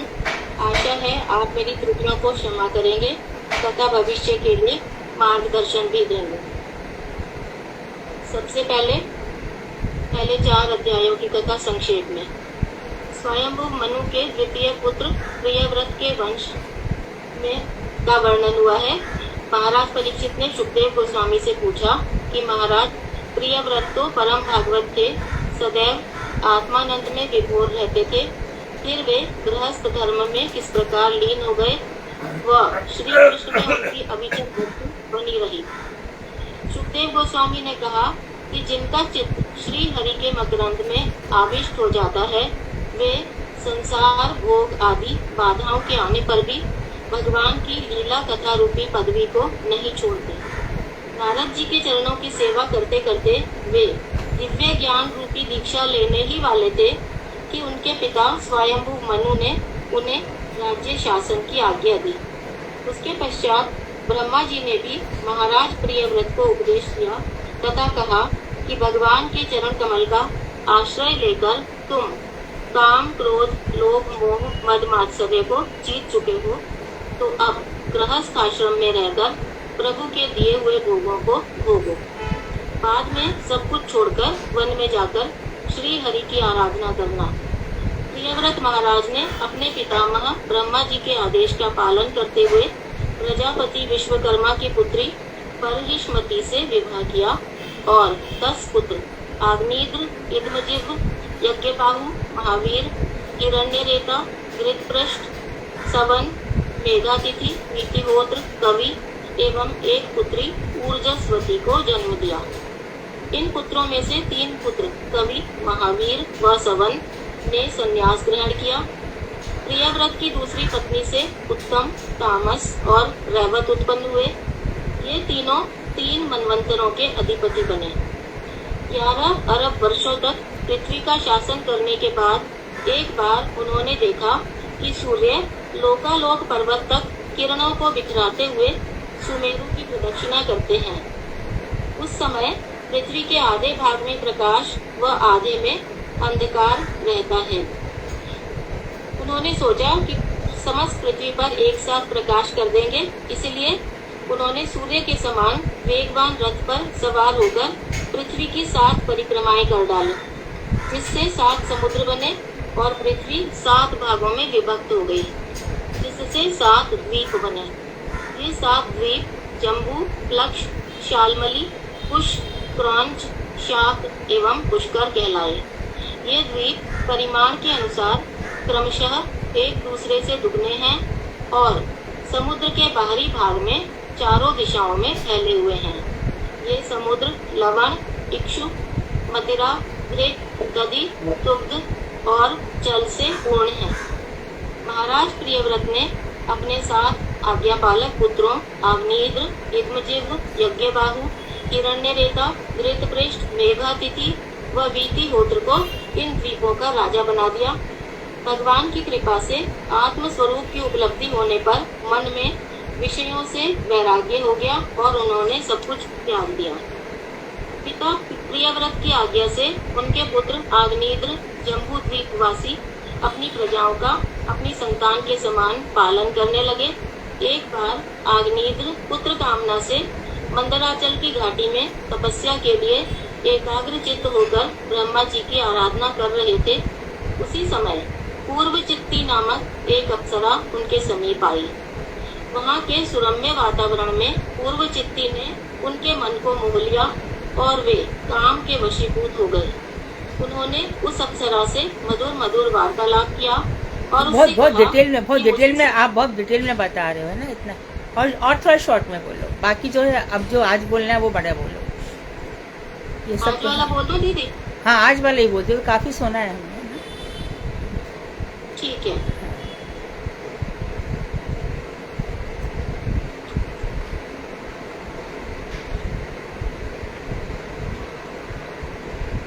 श्री ऋषभ देव ने अपने पुत्रों को बताया कि इस जगत में देहधारी प्राणियों में जो 5वां था ना उसका थोड़ा सा बोल दो कि इस तरह से नाभि के पुत्र ऋषभ देव थे, उन्होंने क्या किया और अब किस तरह से वो राज शासन करके तपस्या करेंगे, ऐसे करके बता दो। महाराज आग्नेत्र और उनके पुत्र महाराज नाभि और उनकी पत्नी मेरु देवी संतान हीर थे। उन्होंने पुत्र की कामना से यज्ञेश्वर श्री विष्णु भगवान की आराधना की। भगवान वत्सल हैं तो वो उनके यज्ञ स्थल पर प्रकट हो गए और उन्होंने कहा कि आप लोगों ने जो स्तुति की है मैं उससे प्रसन्न हूँ और आपने जो वरदान मांगा है कि नाभि को मेरे जैसा पुत्र हो तो वो तो दुर्लभ है। मेरे समान मैं ही हूँ, लेकिन ब्राह्मण का वचन मिथ्या नहीं होना चाहिए, इसलिए मैं स्वयं ही अंश रूप में आग्नेत्र के पुत्र महाराज नाभि व मेरु देवी के गर्भ से जन्म लूंगा। इस प्रकार महाराज नाभि व मेरु देवी के अंतःपुर में भगवान स्वयं शुद्ध सत्व विग्रह धारण करके प्रकट हुए। भूमिष्ठ होते ही नाभि नंदन के पाद तल में ध्वजा, वज्र, अंकुश आदि भगवत चिन्ह परिलक्षित हुए। अपने पुत्र के सत्व प्रधान, सुंदर व गुण संपन्न, तेज, बल, ऐश्वर्य, यश, पराक्रम आदि गुणों के कारण उनका नाम ऋषभ अर्थात श्रेष्ठ रखा गया। महाराज नाभि ने अपने पुत्र का राज्याभिषेक करके उन्हें ब्राह्मणों को सौंपकर स्वयं अपनी पत्नी के साथ बदरिक आश्रम चले गए और भगवान वासुदेव की उपासना में लग गए। ऋषभ देव ने अजनाभ मंडल को ही अपनी कर्म भूमि माना। गृहस्थाश्रम का आचरण करते हुए उन्होंने गुरुकुल वास का आदर्श प्रस्तुत किया। इसके बाद उन्होंने शास्त्र विहित श्रौत एवं स्मार्त कर्मों का अनुष्ठान करते हुए इंद्र द्वारा प्रदत्त जयंती नामक पत्नी के गर्भ से अपने समान 100 पुत्रों को जन्म दिया। उनके पुत्रों में भरत सबसे बड़े, श्रेष्ठ, गुण संपन्न और महायोगी थे। उन्हीं के नाम पर इस अजनाभ खंड को भारतवर्ष कहा जाने लगा। उनके बाकी 99 पुत्रों में 9 पुत्र भरत से छोटे व श्रेष्ठ थे।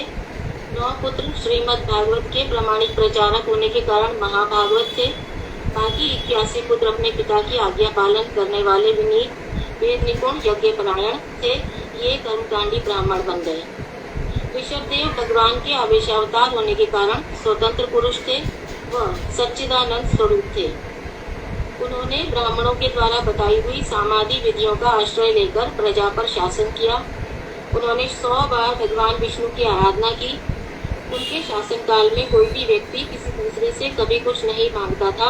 सभी चाहते थे कि प्रभु के प्रति उनका अनुराग बढ़ता रहे।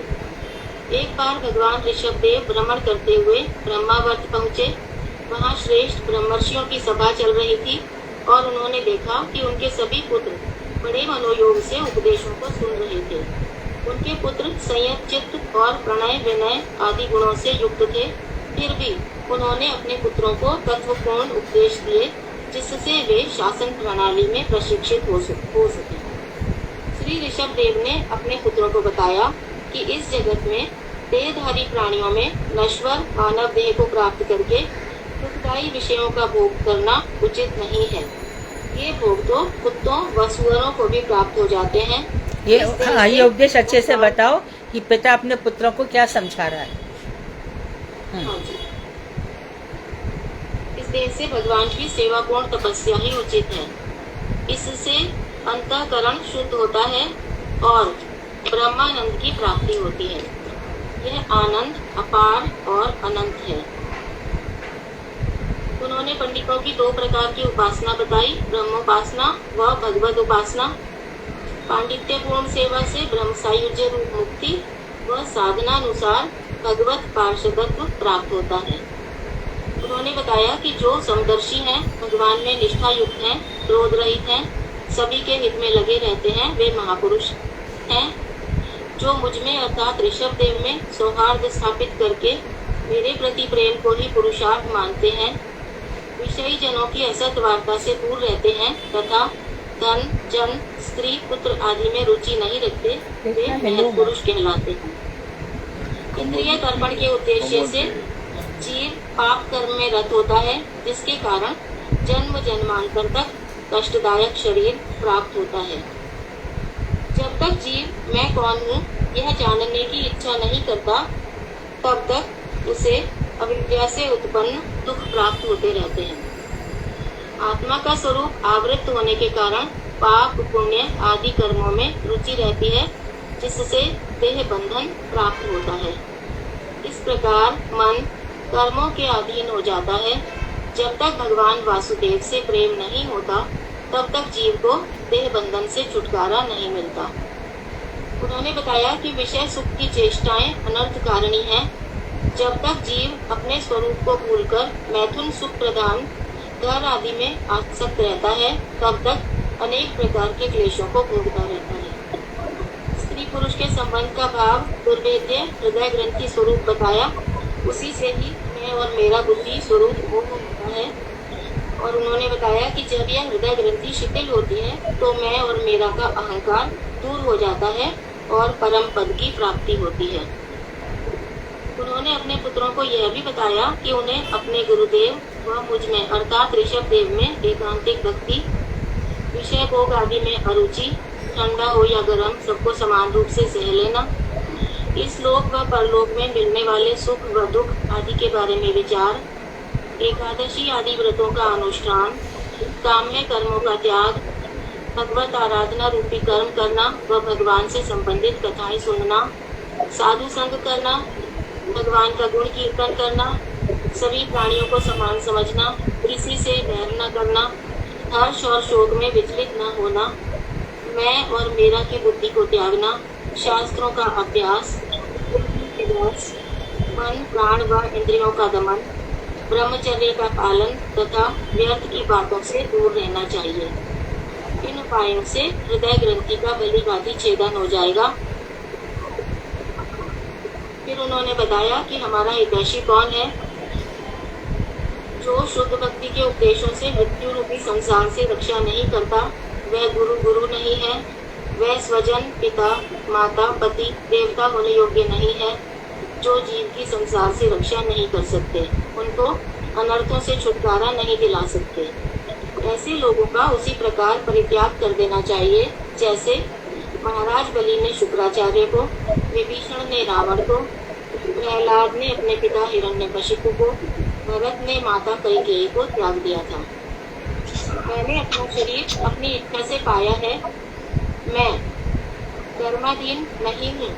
अधर्म का त्याग करने के कारण ही मैं ऋषभ कहलाता हूँ। कौन किससे श्रेष्ठ है यह बताते हुए उन्होंने कहा कि चेतन व अचेतन में वृक्ष श्रेष्ठ हैं। वृक्षों की अपेक्षा कीट व सांप उनसे भी बुद्धिमान पशु। ये अच्छे से बताओ कि जड़ चेतन में जड़ से चेतन श्रेष्ठ है, बिच्छू सांप से कौन श्रेष्ठ है? उनसे वृक्ष श्रेष्ठ है। और वृक्षों से 2 पैर वाले, 6 पैर वाले, 4 पैर वाले, फिर 2 पैर वाले श्रेष्ठ है। अच्छे से बताओ। मानवों से देवयोनि देवता लोग श्रेष्ठ हैं, उनसे भी गंधर्व श्रेष्ठ हैं। गंधर्वों से सिद्ध, सिद्धों से किन्नर और उनसे भी असुर श्रेष्ठ हैं। असुरों से देवता और उनमें भी इंद्र श्रेष्ठ हैं। इंद्र से दक्ष आदि प्रजापति गण और उनसे भी शंकर, शंकर से ब्रह्मा श्रेष्ठ हैं। ब्रह्मा मेरे अधीन है, इसलिए मैं ब्रह्मा से श्रेष्ठ हूँ। मेरी शक्तियाँ अनंत हैं, मैं स्वर्ग व मोक्ष का स्वामी हूँ।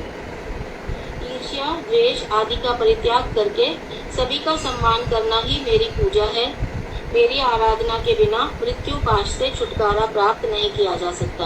हाँ, जब तक मेरी पूजा नहीं होगी मृत्यु से यानी संसार में आवागमन करना पड़ेगा। किसी से ईर्ष्या द्रोह मत करो, ये मेरी ही पूजा है क्योंकि मैं ही सब में रहता हूँ। यद्यपि ऋषभ देव के सभी पुत्र सुशिक्षित थे, फिर भी लोक शिक्षा व हम जैसे बद्ध जीवों के कल्याण के लिए उन्होंने उन्हें उपदेश प्रदान किए। उन्होंने अपने सबसे बड़े पुत्र परम भागवत भक्तपरायण भरत का राज्याभिषेक कर दिया व घर में रहते हुए भी वस्त्र आभूषण का त्याग करके परम विरक्त भाव से शरीर को धारण किया, ताकि तो देखिए ये ऋषभ देव ने क्या किया, वस्त्र आभूषण, राजा थे आभूषण पहनना चाहिए, सब कुछ त्याग कर दिया, कुछ भी नहीं पहनते थे। लेकिन जो जैन लोग हैं ना, इनको अपना आराध्य देव मानते हैं, जबकि है तो ये भागवत। लेकिन जैन धर्म भागवत गीता इत्यादि में विश्वास नहीं करता, वो परम नास्तिक है, वो मानता ही नहीं है। परंतु फिर भी कहते कि हमने इनसे लिया है, और इसको देख करके वो दिगंबर रहते हैं।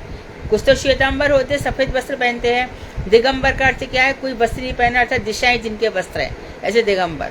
तो इस तरह से जैन इनको मानते हैं। नमो अरिहंतारम, इनके वंश में अरिहंत करके एक राजा हुआ जो कि बिल्कुल बहुत ही ज्यादा पाखंडी था, उसको ये लोग अपना आराध्य देव मानते हैं, जब श्रीमद् भागवत में प्रमाण मिलता है। बोलो। उन्मत्त के समान, उन्मत्त मतलब पागल, मदमत्त के समान ऐसे ही रहते थे। उनके बाल बिखरे रहते थे। बाद में वे संन्यास के लिए ब्रह्मावर्त से बाहर चले गए। घूमते घूमते वे स्थान स्थान पर जाते थे। दुष्ट उन्हें धमकाया करते, उन पर थूकते, मूत्र विसर्जन करते थे, किंतु उन पर इसका कोई प्रभाव नहीं पड़ता था। वे सदा चिन्मयानंद में स्थित रहते थे। उनको देखते ही लोगों के दुख दूर हो जाया करते थे। वे सदा मुस्कुराते रहते थे। जब उन्होंने देखा कि उनके योग साधन में लोगों के कारण बाधा पड़ रही है, तो कर्म को भी निंदित मानते हुए उन्होंने अजगर वृत्ति धारण कर ली।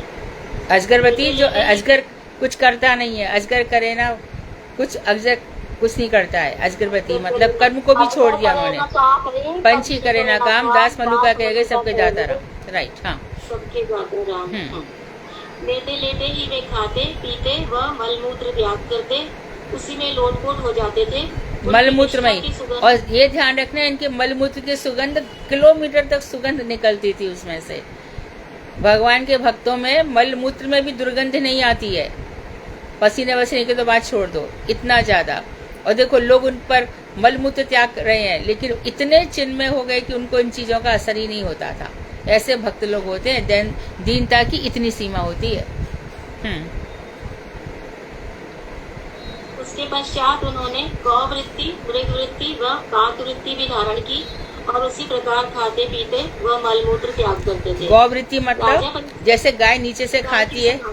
गौवृत्ति मतलब क्या? जो नीचे से खाती है जमीन से उठा करके, जैसे ये लोग खाते पीते थे वो इस तरह से रहने लगे।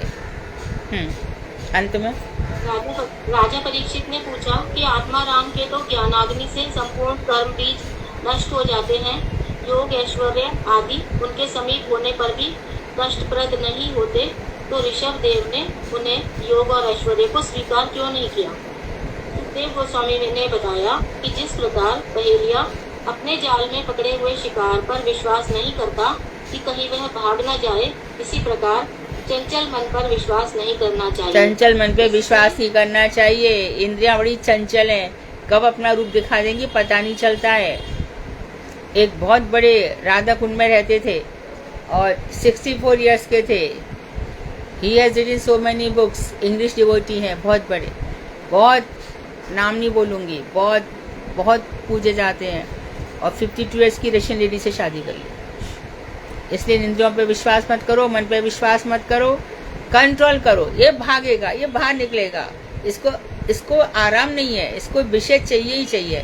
उस समय बस रूप गोस्वामी का उपदेशामृत, बाचो बेगम, मनो बेगम, जिवा बेगम, उदर बेगम, उपस्थ बेगम, क्रोध बेगम, इन छयों को बिल्कुल शांत कर लो, शांत एकदम याद करो। ये बाहर नहीं आना है, शांत शांत इस तरह से रहना चाहिए। इससे तपस्या उसी प्रकार नष्ट हो जाती है जैसे मोहिनी अवतार को देखकर शंकर जी और मछली का विहार देखकर सौबरी ऋषि का मन विचलित हो गया था। सौबरी ऋषि की एक जन कोई भी सौबरी ऋषि की कथा सुनाएगा? कोई पूछ रहा था ना मैं क्या बोलूं, मोहिनी पूछ रही थी सर, उसको बता देना सर, सौबरी ऋषि की कथा बोल सकती है वो। सौबरी ऋषि ने मत्स्य को कामासक्त देख लिया और सारा की सारा जल में रह करके समाधि लगा के भजन करते थे, बस मन विचलित हो गया। शंकर जी मोहिनी को देख के विचलित हो गए। हाँ बोलो। अपने ईश्वरीय प्रभाव को छिपाने के लिए उन्होंने अवधूत वृत्ति का आश्रय लिया था। देह त्याग की अवधूत वृत्ति क्या होती है? कुछ पहनना ओढ़ने का ठिकाना नहीं। अवधूत वेश ऐसा होता है ना, नित्यानंद ठाकुर बस उन्मत्त रहते हैं भगवान की मस्ती में। जैसे श्री सुखदेव गोस्वामी। हाँ, सुखदेव गोस्वामी। श्री वासुदेव से स्वयं को अभिन्न जानकर माया से मुक्त होकर उन्होंने लिंग देह के अभिमान को त्याग दिया। इधर उधर भ्रमण करते करते वे कर्नाटक के कोंक, वेंकट एवं कुटक आदि स्थानों से होते हुए एक उपवन में पहुँचे। वह दिगंबर वेश में घूमने लगे। वन में तेज हवा चलने से बांसों के परस्पर टकराने से भीषण अग्नि उत्पन्न हुई और उसने ऋषभ देव की देह तथा सारे वन को जला डाला। तो वन जल गया, वहीं पर ऋषभ देव की देह भी जल गए। हाँ जी, ये जैन राजा वाली कथा बतानी है? हाँ, ये भी मैंने अजंत का बता दिया ना, थोड़ा सा सुना दो। ठीक है, एक्सप्लेन कर दिया। श्री सुखदेव गोस्वामी ने कहा कि जैन देश का राजा कोंक, वेंकट व कुटक देश का राजा उनके आचरण का अनुकरण कर लेगा। अधर्म प्रबल होने पर वह मंदबुद्धि राजा वैदिक नियम का परित्याग करके वेद विरुद्ध आखंडपूर्ण जैन आदि धर्म रूप अनुचित मार्ग का प्रचार करेगा। देखो कितना पहले बता दिया, सोचो कितना पहले बता दिया है, ये जैन धर्म कैसा होगा। ठीक है, फलश्रुति भगवान ऋषभ देव का चरित्र मनुष्यों के दुष्कर पापों का हरण करने वाला परमोत्कृष्ट मंगल का आधार है। इस चरित्र को जो अत्यंत श्रद्धा व सरल चित्त से श्रवण करते हैं अथवा दूसरों को सुनाते हैं, उनको भगवान वासुदेव की अव्यभिचारिणी अर्थात अनन्य विशुद्ध भक्ति प्राप्त होती है। रजोगुण से परिपूर्ण लोगों को कैवल्य पर अर्थात मोक्ष मार्ग की शिक्षा देने के लिए ही भगवान का यह ऋषभ देव अवतार हुआ था। जो ऋषभ देव के पद चिन्हों का अनुसरण करते हुए इस सूक्ष्म देह का परित्याग करता है, उसे इस जगत में पुनः भौतिक देह धारण नहीं करना पड़ता। ओम वांछा कल्पतरुभ्यश्च कृपा सिंधु। बहुत अच्छी तैयारी की भाई, बहुत सुंदर बोला तुमने, इतना सारा प्रसंग समेट करके बहुत अच्छा बोला। क्या नाम है आपका? सुषमा दीदी। सुषमा, हाँ, पहले भी तुमने एक दफे बोला था। हाँ, अच्छे प्रिपरेशन के साथ आती हो। Good, nice, very good. कीर्तन उस दिन रेवती दीदी कह रही थी कि मैं गाऊंगी ना, ज्योति दीदी कह रही थी, सॉरी ज्योति दीदी आप गाइए। ज्योति दीदी ने कहा था उस दिन कि मैंने तुमसे कहा आप सोमवार को गाइए। दीदी मैं गाऊं? ज्योति दीदी बोल रहे हैं। जी दीदी। हाँ तो गाइए, वही तो मैं बोल रही हूँ। ठीक है दीदी। ज्योति दीदी, एक मिनट, ज्योति गुप्ता दीदी बोल रही थी, आप तो ज्योति झा दीदी हो ना शायद। मैंने किसको कहा था सोमवार को गाने के लिए? वही गाएं। ज्योति गुप्ता दीदी। हाँ, ज्योति गुप्ता दीदी कहाँ है? वो आए ना, ज्योति गुप्ता दीदी। पाई थी, अभी है नहीं शायद। क्लास 3 में।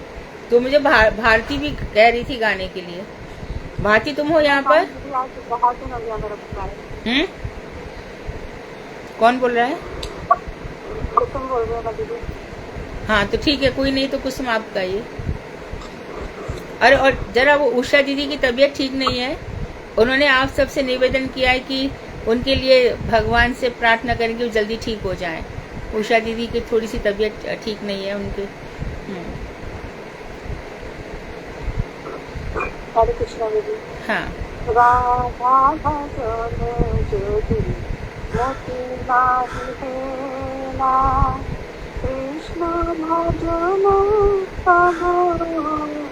कारण गणना, राधा भजन ज्योति मोती नाही हेला, आता परोहित सूरज नहीं जलानी, आता परोहित सूरज नहीं जलानी, राधा नहीं कमाना करना नहीं, राधा भजन ज्योति मोती नहीं है,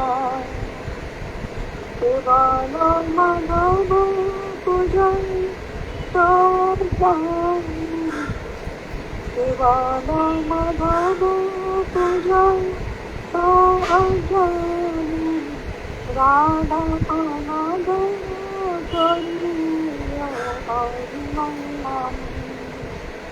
कबो ही नहीं को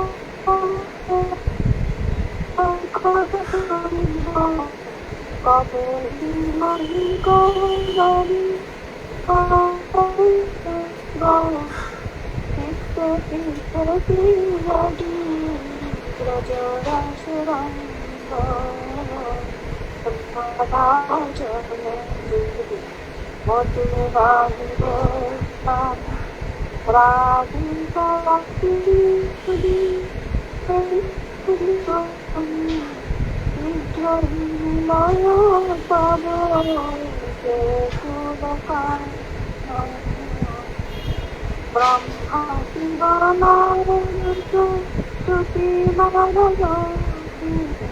ब्रह्मा ब्रह्मा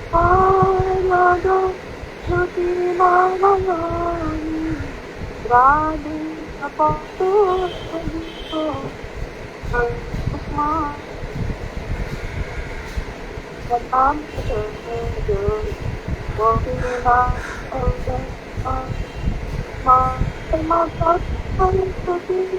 चंद्र रुकमानी कुमार सत्यासि चंद्रकुमारी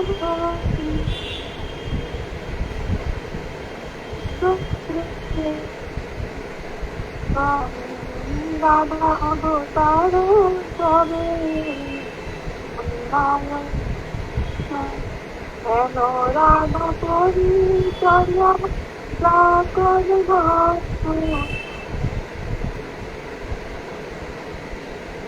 साकर भगवती विनोद तारे भगवती विनोद तारे राधा भजन ज्योति मोती नाही हेला, कृष्ण भजन सब कारण गणना, राधा भजन ज्योति मोती नाही हेला। हरे कृष्ण दीदी, धन्यवाद, प्रणाम। बहुत बढ़िया, बहुत दीदी। हाँ हरे कृष्ण दीदी। हाँ बोलो। धन्यवाद, प्रणाम। धन्यवाद दीदी, आज मेरा जन्मदिन है। ठीक है, हम सब लोग इस बच्ची को आशीर्वाद दो, ये भगवान का अच्छे से भजन करे और अपने जीवन को सफल करे। ठीक है दीदी। दीदी, आप मुझे आशीर्वाद दिया ना, दिया ना। तुम्हारा मन भगवान की भक्ति में लगे, तुम्हारा अशेष कल्याण हो, वास्तविक कल्याण हो। थैंक यू दीदी। हाँ वांक्षकल्पतरुवश्य कृपा सिन्धुवेव च पतितानां पावनेभ्यो वैष्णवेभ्यो नमो नमः।